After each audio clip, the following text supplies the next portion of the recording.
Bueno, hoy está prolífica la cosa, porque creo que no podemos dejar de decir esto también, asumiendo ya que habremos dejado claro que la ética son la serie de signos, de códigos de conducta que tiene el individuo o sujeto. Corrijo, son los códigos que se va haciendo, entendiendo el código como los preceptos, los constructos básicos sobre los cuales un individuo, que es esa cosita que tú puedes sacar de cualquier especie, una hormiga, un humano, un mono o un Anunnaki. Pácata, un individuo, puestico ahí. Ese personaje desarrolla una serie de códigos y se convierte en sujeto.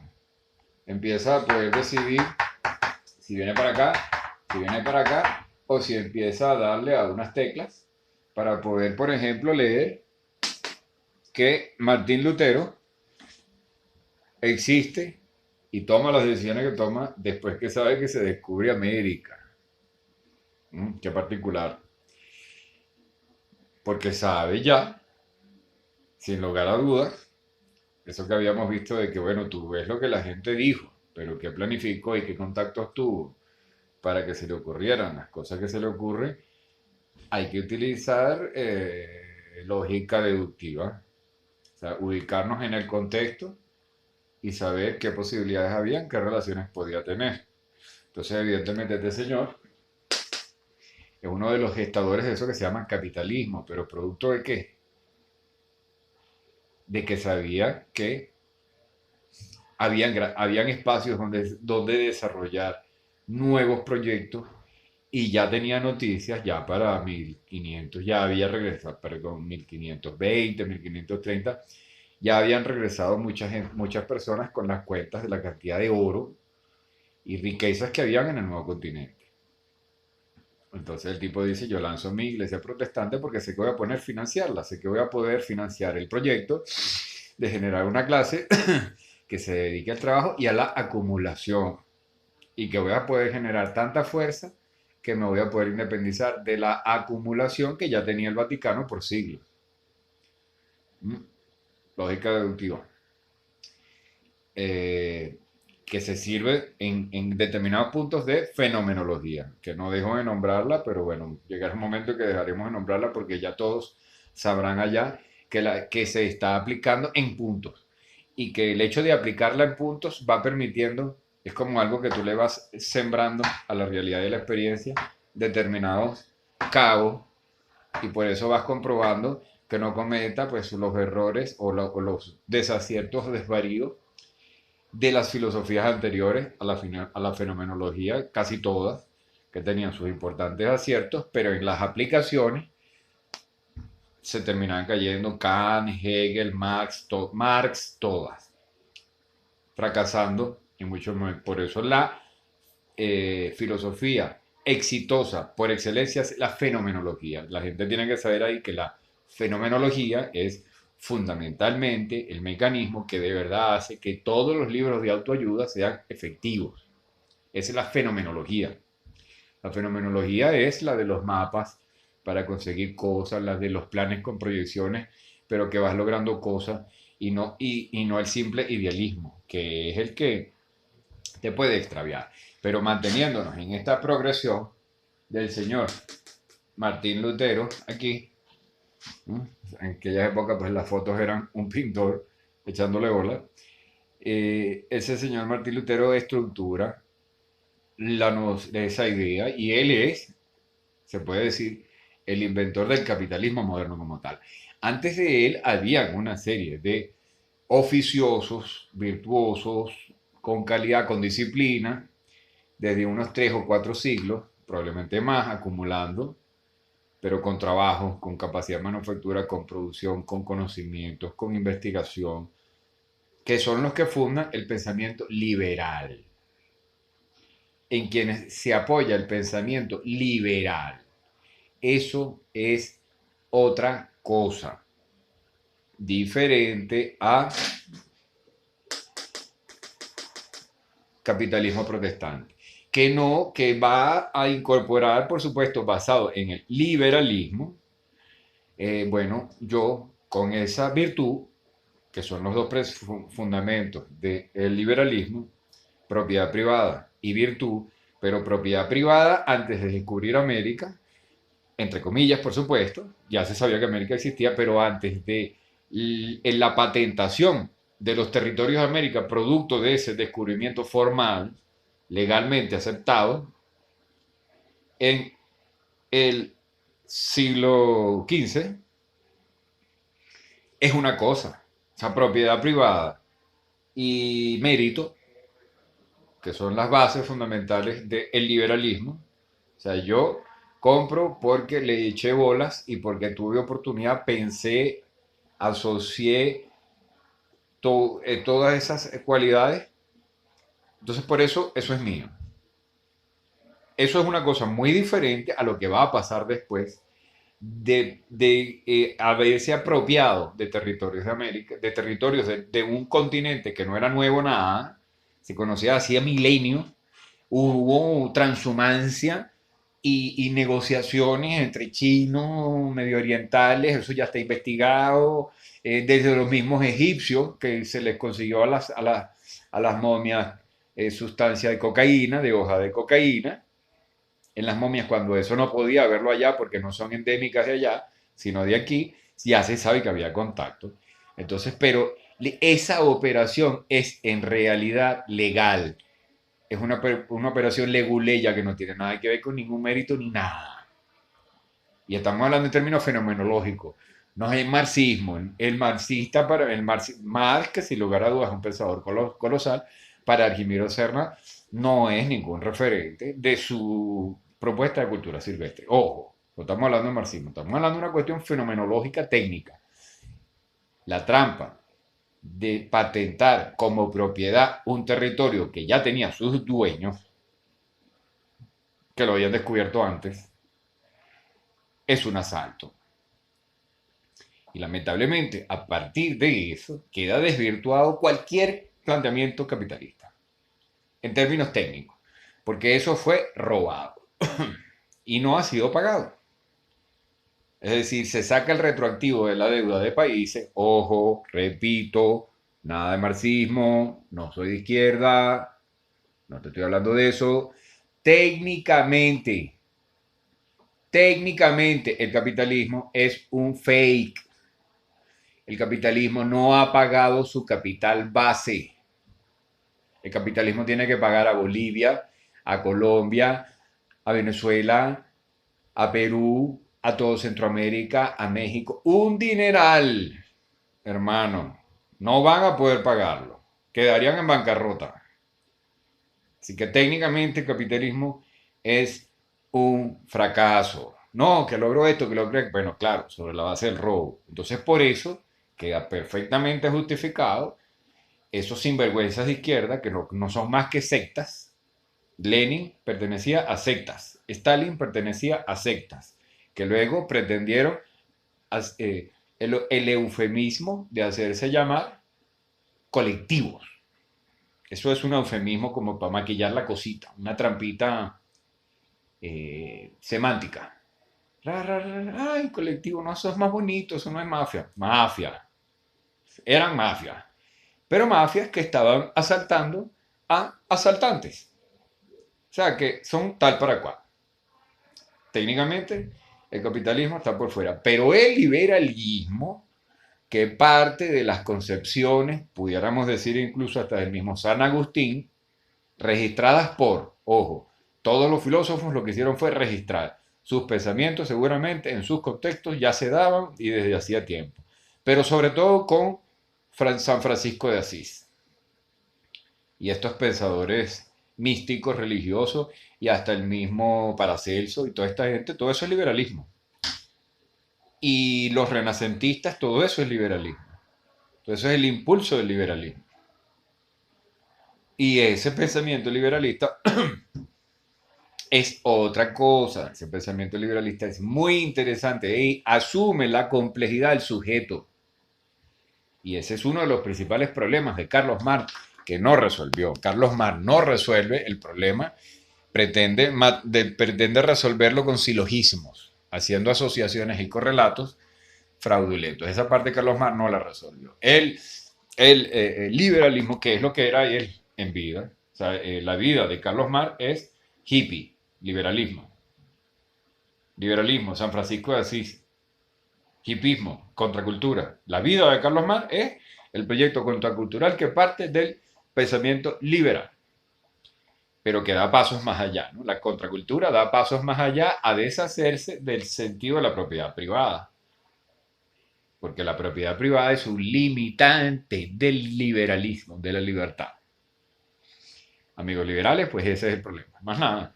Y eso es una de las cosas de las que va a hablar San Francisco de Asís. Si él, si queremos,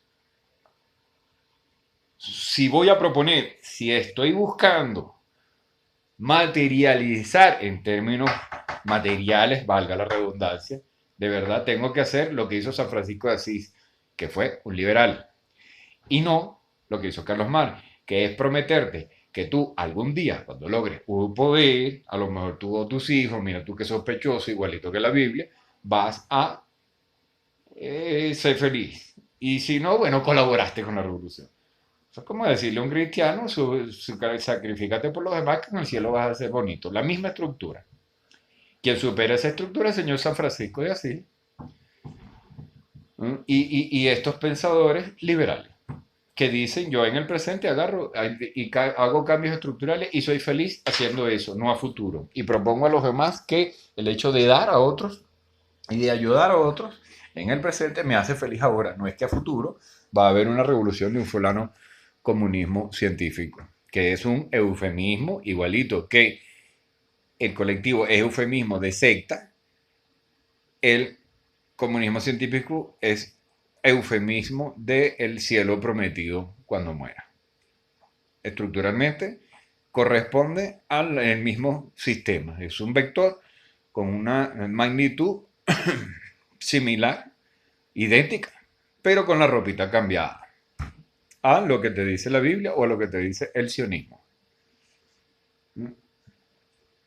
Y el sionismo tiene todo su impulso precisamente en la capacidad de autorreprimirse de sus pobladores. O sea, lo que nos oprime es algo reprimido. Lo que intenta controlar el mundo es un personaje reprimido. Y el liberal, en teoría, que es el pensamiento más interesante, que es el que Carlos Marx no logra superar.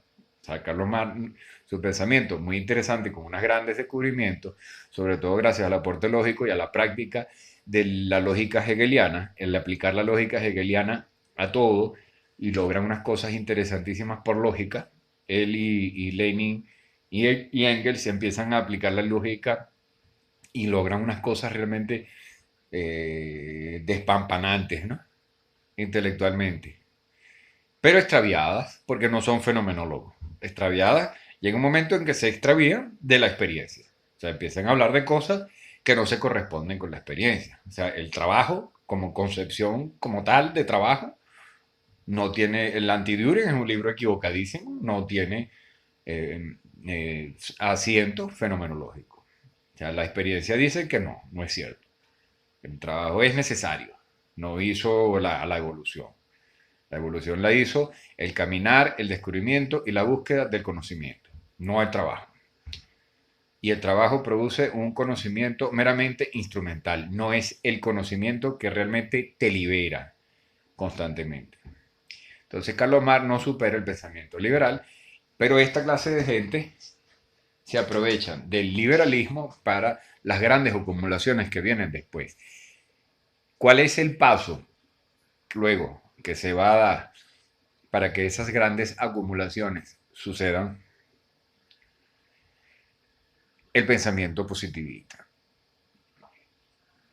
Para poder impedir la movilización pública, que es necesario impedirla para que no hayan variantes en el proceso de acumulación, el señor Augusto Comte y compañía van a decir que solo puedes creer en lo demostrable. Y esa vino a ser simplemente contrario a lo que se puede pensar en términos lógicos, una mutación de la Inquisición. De manera que el ateo, por contraposición dicotómica, es el nuevo inquisidor.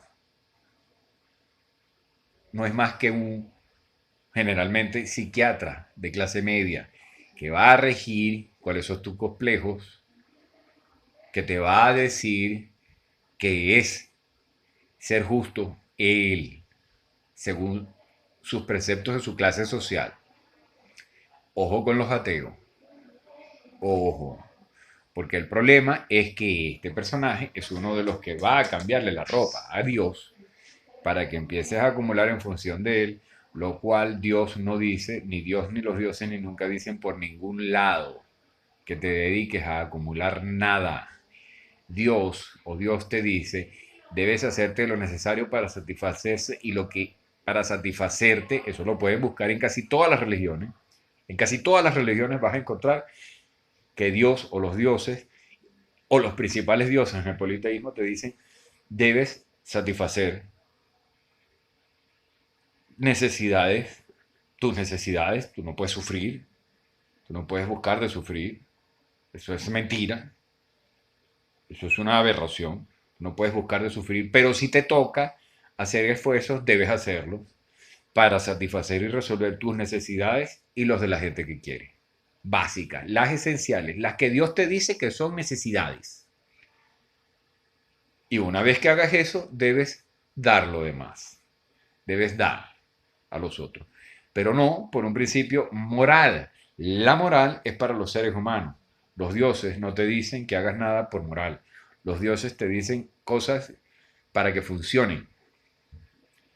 Y bueno, y de hecho la moral en sí misma debe ser funcional. Si la moral empieza a dejar de ser funcional, va a empezar a encontrarse con Dios. De manera que ahorita ya estamos dando el paso a incorporar la noción de religiosidad, esa en la cual se reconoce que no se puede conocer algo. O sea, el noumeno, el cual descubre Kant y es reconocido por todos los filósofos, salvo por los psiquiatras que generalmente son muy ignorantes, conocen locos e inconscientemente necesitan que sigan estando locos. Van a curar a algunos, solo los que corroboren lo que ellos piensan, pero no van a curar de su locura, de su estado de enajenación, acerca de lo cual tenemos el compromiso también de adentrarnos. Estamos ahorita, bueno, decía, volviendo al tema, imbricando ahora a la noción de Dios con el noumeno. Lo que no puedo conocer, eso es Dios. Así de sencillo. Eso es Dios y los dioses. Ahí está Dios y los dioses. El fenómeno de lo que se muestra que lo puedo conocer es el ámbito de nosotros, los humanos, y de lo racional, lo que vamos a conocer, lo que podemos conocer por la experiencia. Lo que no es Dios, Señor, y te agacho la cabeza y no puedo hacer otra cosa que eso. Y el estado divino por excelencia de práctica religiosa en la cultura silvestre es el orgasmo femenino. Ese es el punto al cual accedimos a la posibilidad o de pervertirnos, tanto el hombre como la mujer, o como de verdad, a partir de ahí, producir el conocimiento más maravilloso. Entonces tenemos ética, moral y Dios.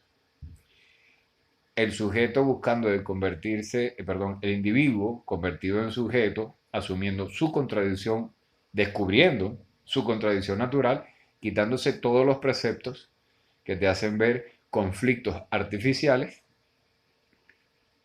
y eventualmente debatiéndose o apoyándose, dependiendo de cuál sea el momento, en la moral, porque le va a tocar que con su ética, en más de un momento, confrontar la moral y revolucionarla, aportarle cosas, porque su experiencia se lo dice irrefutablemente y no puede negarlo, que es lo que sucede cuando uno, por ejemplo, aquí dentro del gobierno venezolano ves, dentro de cualquier gobierno, ves corrupción, pero bueno, te tienes que quedar callada porque esa corrupción tiene su moral. O sea, los grupos generan su moral. Esa es la contradicción, ese es el problema.